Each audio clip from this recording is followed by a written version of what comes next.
सुर दुर्लभ सुख कर जग माहे, अंत काल रघुपति पुर जाए। तब रघुपति सब सखई बुलाए, आई सबई सादर सिर नाये। तुम यत के नमोर सेवकाई, मुख पर के विधि करऊँ बड़ाई। ताते तुम मोहियत प्रिय लागे, मम हित काज भवन सुख त्यागे। दैहिक दैविक भौतिक ताप, राम राज्य नहीं काहू व्याप।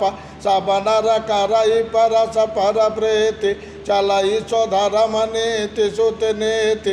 राम भगति रतन रयरु नारी, राम भगति रतन रयरु नारी। सकल परम गति के अधिकारी, अल्प मृत्यु नहीं कौन पेरा।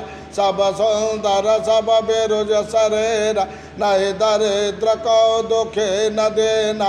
नहीं अबोध को लाछन है न, सब निधर्म धर्म रथ पौने।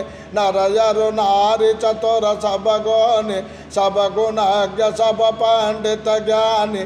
नहीं कृतज्ञ नहीं कपट सयानी, सब उदार सब पर उपकारी। विप्रचरण सेवक नर नारी, सबके गृह गृह होई पुराना। रामचरित पावन विधि नाना, नर यरु नारी राम गुण गावै। करहि दिवस निशि जात न जानै। जय हो।